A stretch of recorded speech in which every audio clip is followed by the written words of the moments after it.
Spring practice has officially begun for Tennessee football. Who stood out on day one? And here were some players that are going to be sidelined over the next month. I'll tell you all that and more. It's your Tuesday Locked On Vols. You are Locked On Vols, your daily podcast on the Tennessee Volunteers. Part of the Locked On Podcast Network, your team every day.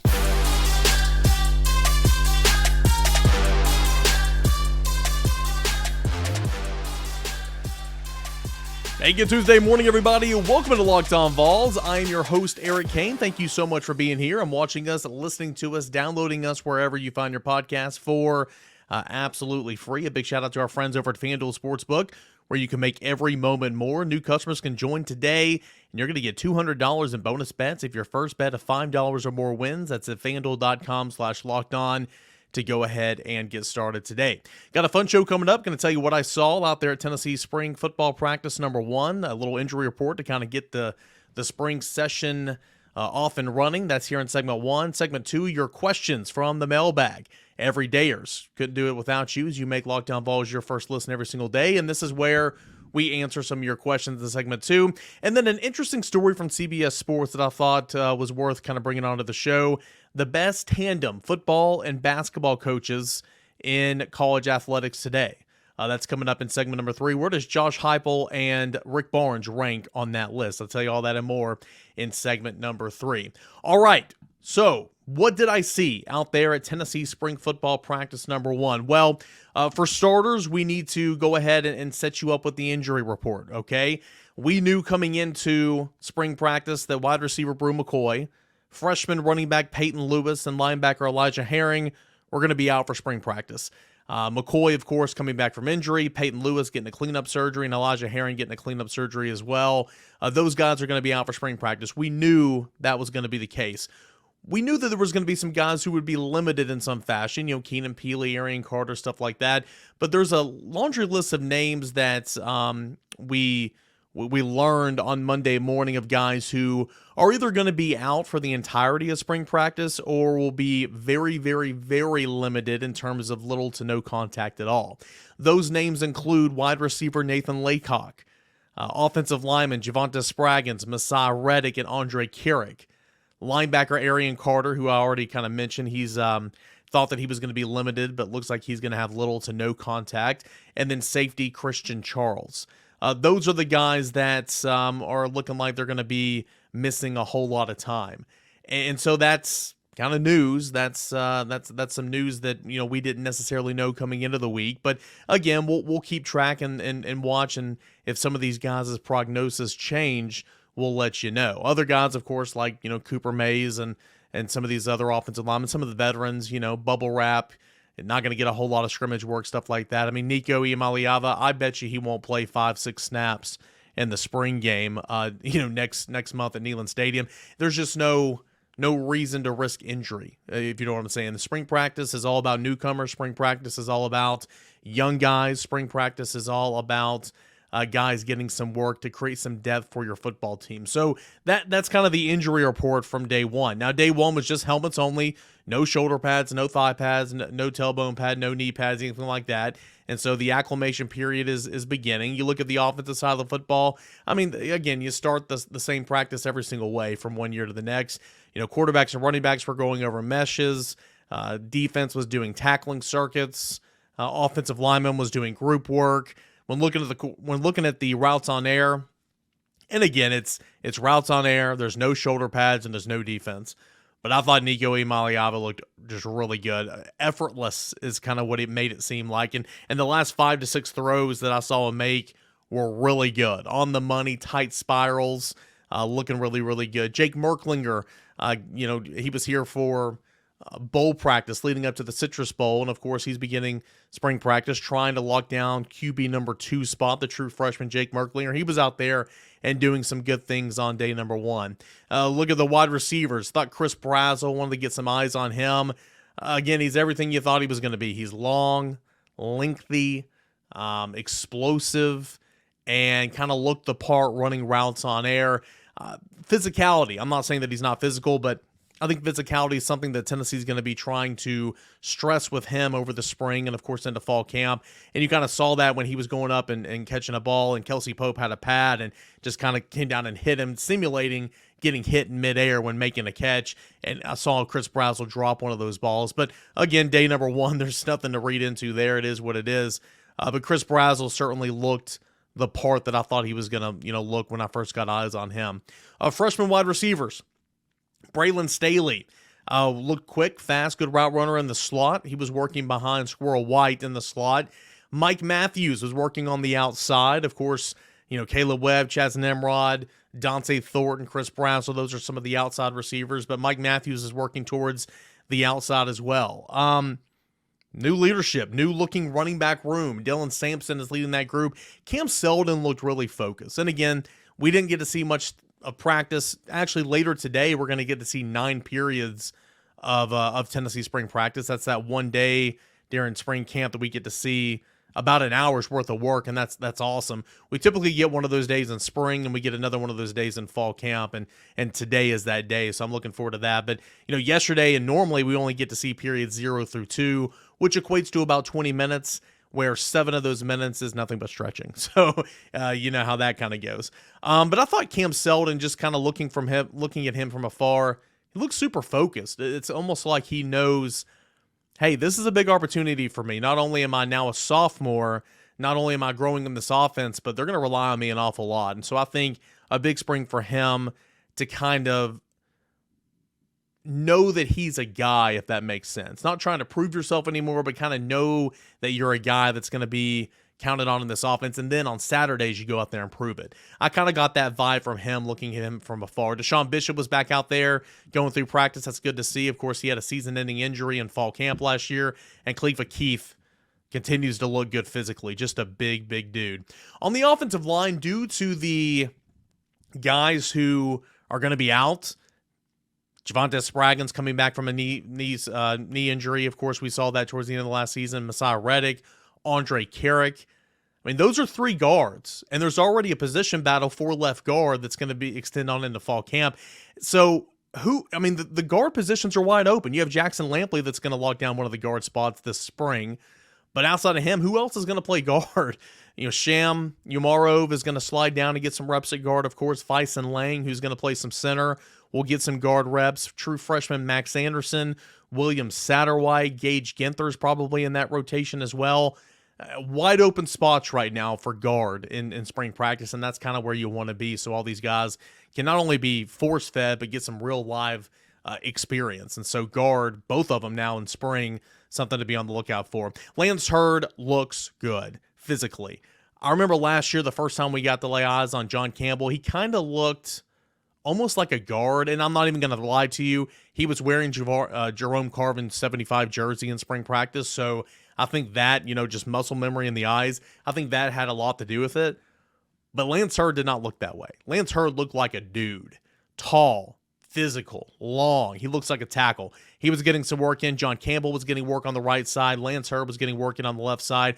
And of note, Trevor Duncan, formerly of Knoxville Catholic, came as a true freshman on the defensive line. He is now at offensive tackle and was getting some reps at offensive tackle. Nothing much to report on the defense. We didn't get to see much of the defense in yesterday's practice. They were doing turnover circuits and tackling circuits, which it's just drill work. I did note that Jakobe Thomas was one of the leaders in the safety group, and I thought that was noteworthy because, again, he's a newcomer from MTSU. Christian Harrison has officially made the move from quarterback to safety. Boo Carter, this isn't even really a defensive note, but Boo Carter was getting some one-on-one attention from both Josh Heupel and Mike Eckler during the specialty period because, again, he's going to be kind of returning some kicks. But that's really about all the notes that I have on the defensive side. I do want to make a quick mention that here are the numbers for the newcomers. So if you see video or if you go to the Orange and White game next month, here are the numbers, the spring numbers for the newcomers. All right, number 11 is Chris Brazzell. Number 12 is Jalen McMurray. Number 12 as well is Jake Merklinger. Remember, offense, defense. Number 13, Jermon McCoy. 14, Braylon Staley. 19, Holden Staes. 22, Peyton Lewis. 23, Boo Carter. 28, Caleb Beasley. 30, Jakobe Thomas. 34, Marcus Gorey. 47, Edwin Spillman. 50, William Satterwhite. 53, Lance Hurd. 56, Kellen Lindstrom. 71, Max Anderson. 72, Jesse Perry. 78, Gage Ginther. 87, Miles Kitzelman. 89, Mike Matthews. And 99, Jackson Moy. Willing to bet that these won't be the same numbers for some of them that they have in the spring, in the fall, but here on spring, this is the numbers you have, and then of course they'll have the opportunity to earn some other numbers for fall camp. All right, those are my news and notes from spring practice number 1. Like I said, later today we'll get to view 9 periods of spring practice, and I'm looking forward to seeing what we have in store there, and we'll talk about it all in tomorrow's Locked On Vols. When we come back, mailbag questions. We'll get into that and more coming up next right here on Locked On Vols. This week's March Madness Brackets highlight is brought to you by our friends over at Nissan. Each week, we're picking one team that stands out, a team that's pushed it further than the rest. Just like any of the new 2024 Nissan SUVs, these guys were able to take it to the next step. The Yukon Huskies can only be described as an armada. The top-seeded team is as hardcore as it gets out there, so there's no wonder they've landed the top seed in the NCAA tournament. They're one of the favorites to win it all, despite 4 of the 6 Power 6 conference champions standing in their way in the East region. What about the Pathfinder? How about the comparison to the Auburn Tigers? They've been thrilling to watch and have really created a lane for themselves after claiming the top spot in the SEC tournament. As they knock down the Florida Gators in that tournament championship, they're set to make a run to the NCAA tournament. And about the Oregon Ducks, when I think of the Oregon Ducks, I think about the Nissan Rogue. The team absolutely surprised us all with a powerful performance in the final Pac-12 tournament, punching their ticket to the big dance. They say win life, go Rogue. That's exactly what the Ducks have done here. Take on the Nissan Rogue, Nissan Pathfinder, or Nissan Armada and go find your next big adventure today. Shop NissanUSA.com. Also want to give a shout out to our friends over at Fire TV. It's your destination for sports. Live games to highlights, in-depth analysis. Fire TV offers amazing viewing experiences with smart TVs as well as the Fire Stick TV. That you can plug into your existing TV that provides access to millions of movies, TV episodes, as well as free and live TV. Whether it's opening weekend for baseball, the college basketball tournaments, you're going to want to check out and you're going to want to have a Fire TV. Fire TV recently created Fire TV channels to deliver a constant supply of the latest videos from your favorite sports brands, all for free. That includes all of us at Locked On and most of your big pro leagues and college conferences as well. Fire TV channels let you dive into all your game analysis, highlights, and more to keep up to date with the latest in the world of sports, March Madness, NBA, MLB, and lots more. Not to mention great news, entertainment, gaming, travel, cooking videos as well. Check out Fire TV channels on Fire TV and Alexa devices. If you haven't checked out Fire TV channels, you should. Trust me on this. To learn more, visit www.amazon.com/lockedonfiretv. More to come in your mailbag questions on a Tuesday show. All right, guys, welcome back into your Tuesday edition of Locked On Vols. And as we do every single Tuesday, we answer some of your questions, you everydayers. And I appreciate you sending them in. Without further ado, let's jump down into it. Backwoods, Tennessee. Good morning, Eric. In your opinion, what are the 3 things the Basket Vols cannot do in the NCAA tournament if they want to be successful? In my opinion, they cannot have multiple people go ice cold from beyond the arc on the same night. The success of the team, the majority of the season, has been predicated on the ability to have at least a couple of people hot on the same night. Yeah, I mean, I would agree with that. I think number 1, perimeter defense has got to be huge. Look at Tennessee's losses. More specifically, look at the loss to Kentucky to end the regular season. And they made 15 3-pointers. Tennessee's the number 3 ranked defense in the nation, at least in the regular season. So Tennessee's perimeter defense has got to be on point.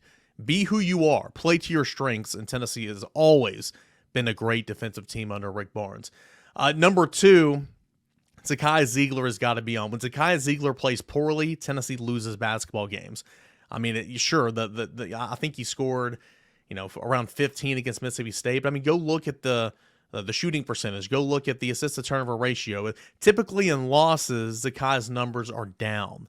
And so when Tennessee's good and playing at its best, Zakai Ziegler is impacting the game the way he does, offensively, defensively, and all that.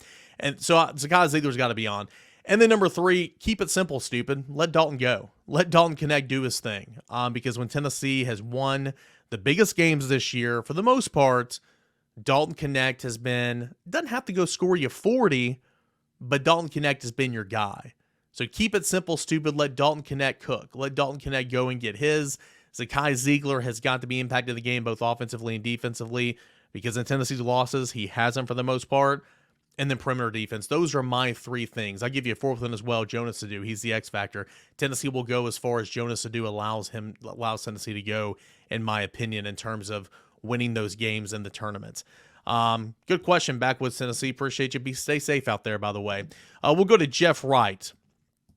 Is anyone else cool with super seniors starting, combining for 0 for 9 from the field, 0 for 9 in points, and still getting starts? Why are we? Of course, you're talking about Josiah Jordan-James, Santiago Vescovi. I understand the frustrations. I get it. Santi certainly is playing with no confidence on the offensive end. I'm not a basketball coach. I'm not an elite basketball mind. I would assume that the starting five is not going to change because it got you here. Tennessee was the best team in the SEC, a really good conference this year with that starting five. Tennessee's won a lot of games with Santi and Josiah Jordan-James over their 5-year careers. Also, for Josiah, it's all about lineup flexibility. Josiah can play the 4. Josiah can play the 5 when Tennessee goes extremely small. Josiah came in as a point guard. He doesn't handle the ball much, but he's capable of playing in the backcourt as well. His defensive versatility is huge, and that's why Josiah is out there as long as he is. Both those guys are doing things that help Tennessee win despite not connecting on baskets from the field. But to your point, those guys have got to make some shots for Tennessee in order for Tennessee to win games deep in this run. They don't have to carry this team. Certainly don't have to carry this team, but boy, do they have to be better on the offensive end than where they've been here to kind of, here lately for the most of the season. They're not going to be anybody else. They are who they are at this point, but they still got to help you out a little bit on the offensive end. Let's go to James. James says, Twitter Tuesday question, which UT players are you higher or lower on relative to the opinion shared by most? He's talking baseball. You mentioned him here, Dreiling. I think Dylan Dreiling just kind of gets lost in the shuffle, and I'm guilty of that too. And James, I'm pretty sure you're the one that called me out on it a couple weeks ago, not in a bad way. I just kind of had an oversight. I didn't really, think about Dylan Dreiling's name when I was talking about the outfield. Might not have been you. Anyway, somebody did. But yeah, Dylan Dreiling's kind of a guy that you don't really think about that much, to be completely honest with you. And all he does is he's already tied his home runs from his freshman year. He had a big hit in one of those games this weekend. He's been playing really, really good defense as well. Dylan Dreiling, I would say I'm higher on than a lot of other people because simply he's not being talked about as much. Guys I'm lower on, this doesn't mean that I don't like them, but I would say Robin Villeneuve. Still have questions about his defense in the outfield, even though he's shown the ability to play in the outfield, whereas he came to Tennessee as not an outfielder. Still has a ways to go in that regard. And, as we saw this weekend, if it's not dead red fastball, it's a struggle at times. Sitting back on the breaking ball and, when he knows it's coming and still not able to make contact. And that's something that he's got to work through. So I would say that I'm probably not as high on Robin as everybody else is, but that doesn't mean I don't like him and I don't like what he can do. Also, another one, Dalton Bargo, I was super high on him over the offseason. Nobody was really talking about him. I'm still super high on him, and nobody's really talking about him. Go look at my 3-2-1. I had a little section on Dalton Bargo from yesterday on VolQuest.com, and he's been really good for Tennessee when given the opportunity this year, that's for sure. Let's go to Braden. Who are the biggest almost Vols in football recruiting history? I'm going to give you recent history because, quite frankly, I didn't have time to sit down and go through all of these, but there's some names. But here are some in recent history. Most notable, probably, Michael Penix Jr. He was a one-time Tennessee commit when Butch Jones was head coach here. And then when Josh Heupel came, he told Michael Penix that he didn't want him. And the other guy as well that went to Nebraska, I forgot his name, but he actually decommitted. But nonetheless, Michael Penix went on and did great things, as we saw this past football season and the college football playoff and the national championship game. But if Tennessee were to have Michael Penix Jr. here, then maybe you never got Hendon Hooker. I think things always find a way of working themselves out. So Michael Penix Jr. is one that I would say. Carnell Tate, wide receiver, Ohio State, is another one. Francis Mauigoa, offensive tackle, Miami. Tennessee was right there. Ty Simpson, who hasn't done anything on the grand stage at quarterback for Bama, but he was a huge recruit. Obviously, Tennessee was in that running as well. And next part for Braden. What SEC and non-SEC opponents would you love to see Tennessee play this year, and who are not on our schedule? Can be anyone. SEC opponents I would love to see Tennessee play this year, Ole Miss, because I think that,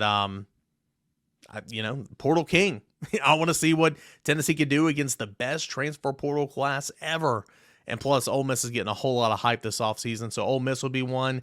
And then Missouri. I mean, I'd love for Josh Heupel to stand on business over there and go back to beating Missouri and just throwing their face in the dirt like they did the first 2 years under Josh Heupel. Last year, obviously, was not good, and I feel like Tennessee would want some revenge, and certainly the way that Eli Drinkwitz continues to run his mouth. Some others that I would love to see Tennessee play, really just anytime, not just this year, Notre Dame, USC, Ohio State, some of the biggest names in college football, from a historical standpoint and from a relevant standpoint now. And I'm still not over Tennessee and BYU not playing this past year. I wanted to go to Provo. I mean, it's beautiful. I'm still not over Tennessee and BYU not opening the season the way that opening the season in Provo, in one of the greatest venues in college football. I'm still not over that. We will go next to, got a couple of bookmark questions. We'll go to Aaron. We'll answer. We got three more quickly. We'll answer. Aaron says, "Hey, Eric, haven't asked you anything in a bit. Been crazy with the new baby daughter. Congratulations on that.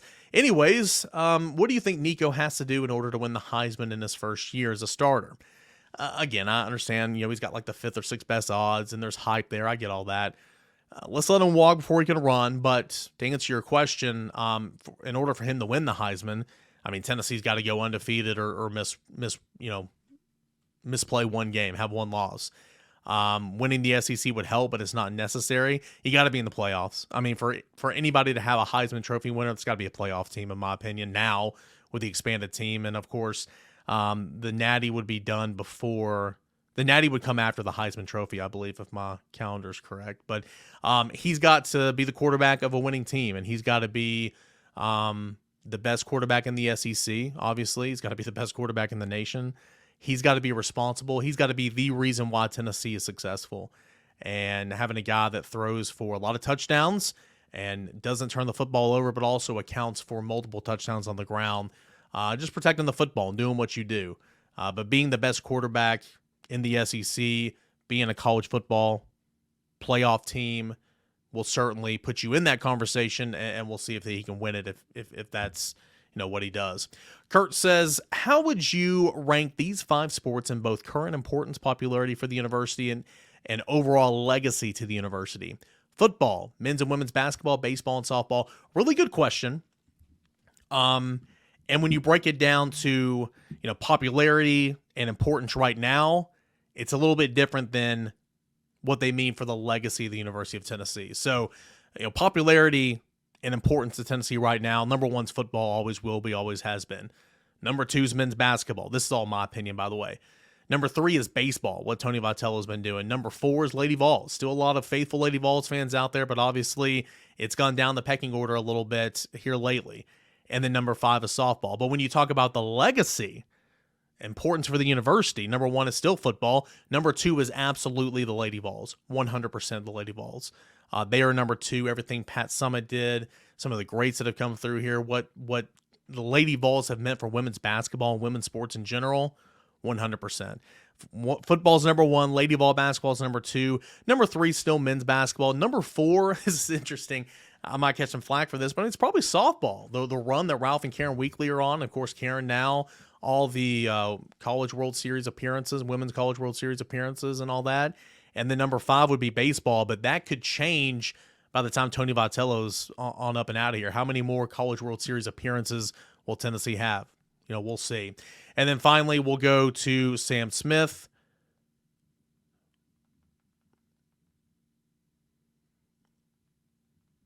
Sorry, had to text that out right there.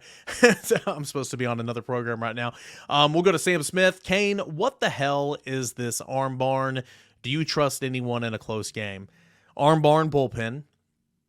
It's one of the big question marks I had coming into the season. One series through SEC play. It's still a huge question mark that I have. Who do I trust in a big game? from the bullpen right now, probably Chris Stamos, even though he didn't have a great appearance on Sunday. Probably Nate Snead, because even though he didn't have a great appearance on Sunday. I don't trust Marcus Phillips right now.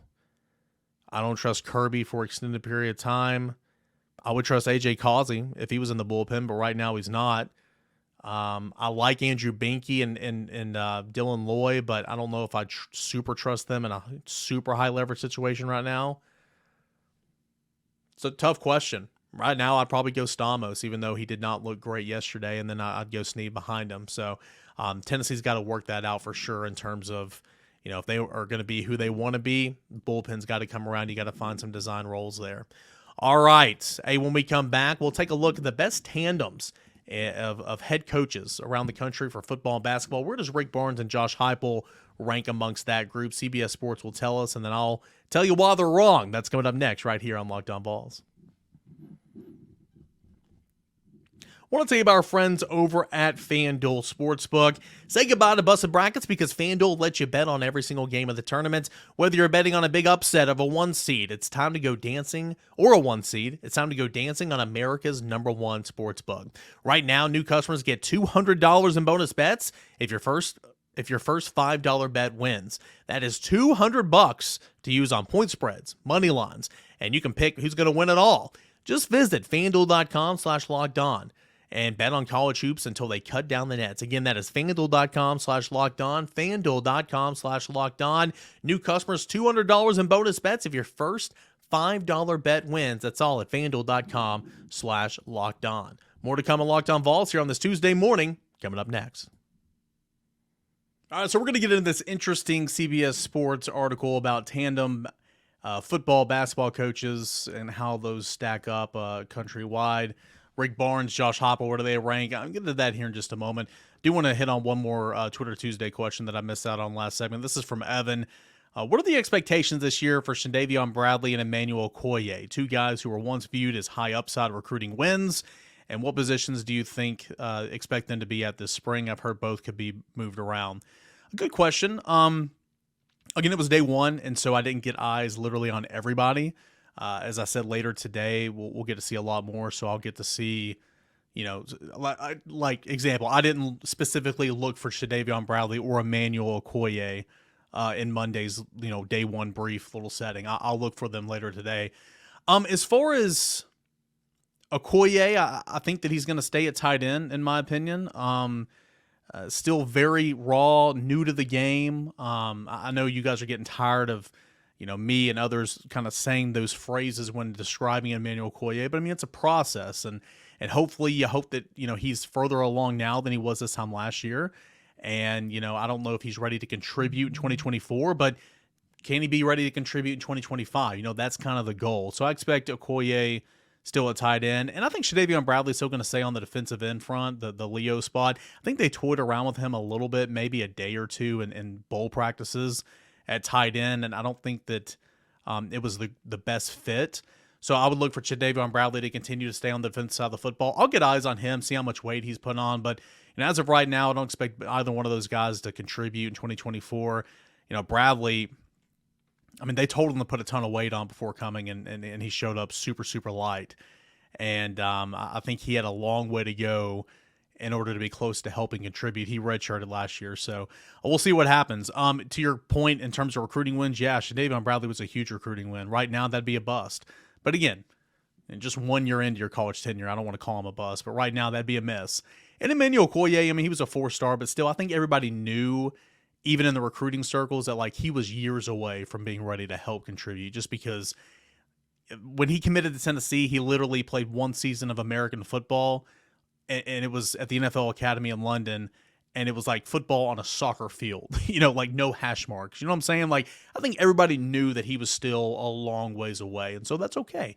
That's kind of where they are right now. But Evan, I'll try to get eyes on them later today and come back with a better report tomorrow. So let's get into this. Couple minutes left here. Let's get into this story from CBSSports.com. Colleges with the best football and men's basketball coaching tandems. Number 1 on the list is Kansas, the combo of Lance Leipold and Bill Self. Obviously, Bill Self, we know about what he's done in college basketball over the years. And Lance Leopold is an older guy, but he's kind of a newer coach to the power game, but not really anymore. He's been around a little bit now. He transformed Buffalo and now Kansas, coming off a 9-4 season this past year. They back-to-back bowl berths for the first time in a long time. And so they're putting a lot of stock in Lance Leopold and along with Bill Self. That's why they have Kansas at number 1. Number 2 on this list is Kentucky with Mark Stoops and John Calipari. Of course, we know about John Calipari, but Calipari, he hadn't been to the not reached the second weekend of the NCAA tournament since 2019. But of course, we know about all the Final Fours. We know about his pedigree. Mark Stoops has been the best football coach, over a consistent long period of time that Kentucky probably has ever had. But he still had losing seasons in the SEC the last 2 years. But those two are good enough to come in at number 2 on this list. I'll save you the suspense here. I'll tell you where Tennessee's Josh Heupel and Rick Barnes are. Tennessee's Josh Heupel and Rick Barnes, in terms of a tandem duo, number 7 on this list. Number 7.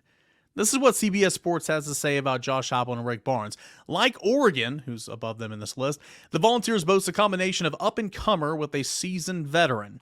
After, of course, the up-and-comers Josh Heupel, the seasoned veterans Rick Barnes. After 17 years at Texas, Barnes has transformed Tennessee basketball into a winner. The Vols captured the 2024 SEC regular season championship and have averaged 24 wins over the past 7 years.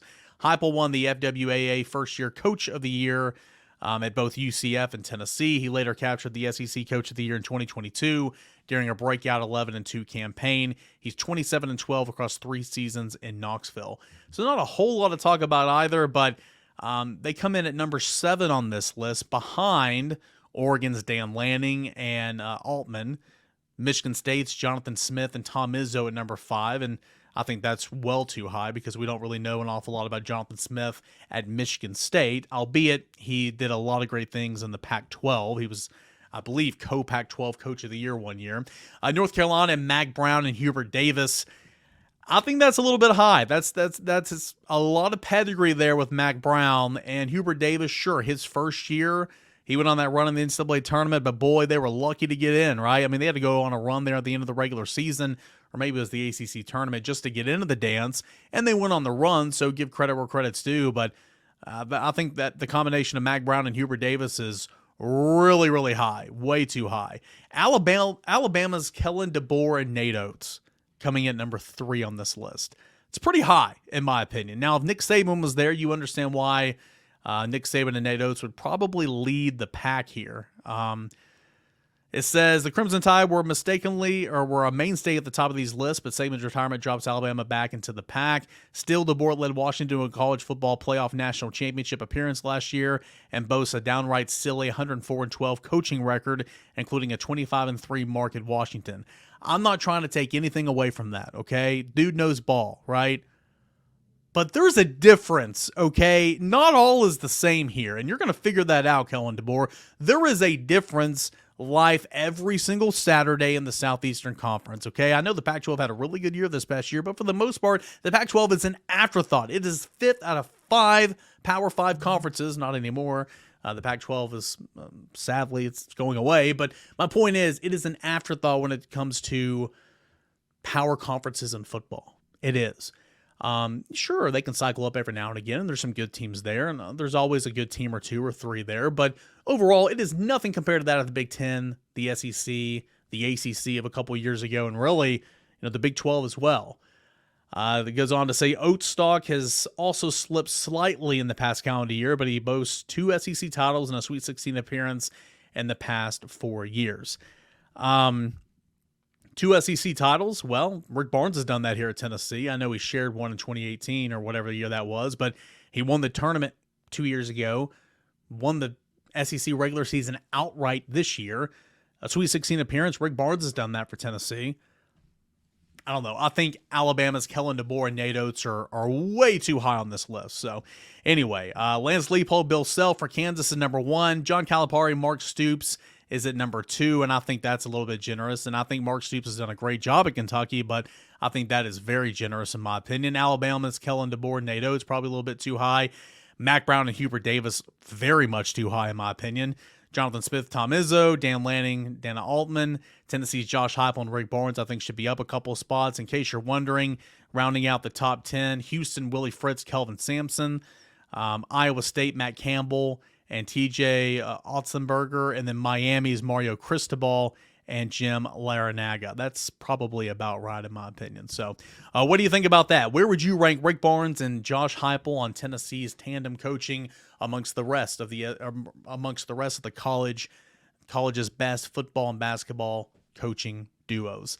I'd love to hear from you at _Caner and at Locked On Vols. All right, that is going to do it here for this edition of Locked On Vols. Hopefully we'll catch up with Josh Ward for a little Ward Wednesday with spring football practice. It's a little bit tough to record this week, but maybe we'll make that happen. If not on tomorrow's show, we'll have him on Thursday's show. But all that and more coming up on tomorrow's show. The latest from Tennessee spring practice. I'll tell you what I saw from 9 open periods of Tennessee spring practice number 2 on Tuesday. I'll let you know about that and whatever else as we lead up to the NCAA tournament run for Tennessee basketball. We got so much to discuss right here on Locked On Vols as the week rolls on. Thank you so much for making Locked On Vols your first listen. Appreciate you guys as always, and we'll talk again tomorrow, everybody. This is Locked On Vols.